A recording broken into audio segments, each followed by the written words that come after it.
So in this video, I want to talk about calibration. So that is essentially the criterion that Sam Corbett-Davis and Emma Pearson, Avi Feller, and Sharad Goel are arguing for in the Washington Post blog post.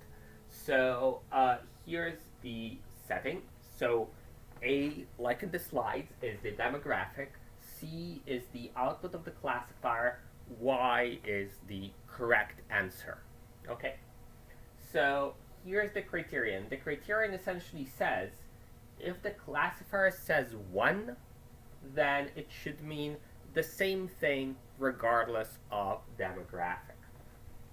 So in particular, what we're saying is that the probability that the actual outcome is 1 when C is 1 and the demographic is 0 should be the same as the probability of the correct answers being 1 when C is still 1 but the demographic is different. So we're saying regardless of demographic, C equals 1 means the same thing. It means that this probability, the probability that Y is equal to 1, should be the same. So I should make a small detour and explain this notation. So this means conditioned on. So this is basically saying when C is equal to 1 and A is equal to 0, we want to compute this probability.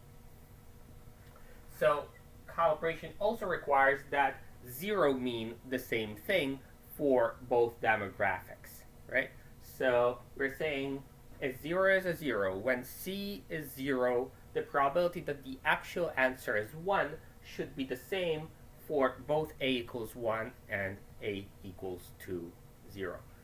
So like with the other criteria, I think you can put a very strong case for this particular criterion. So the criterion is very simple. It says, well, the systems should be such that the output of the system, in this case 1 or 0, for example, will offend, will not reoffend, should be the same regardless of the demographics of the individual.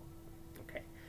So again, the arguments against this is, well, if you want to argue for some other criterion, that's not going to be consistent with this criterion, which again says if the classifier says 1, then the probability that the actual answer is 1 should be the same regardless of demographics.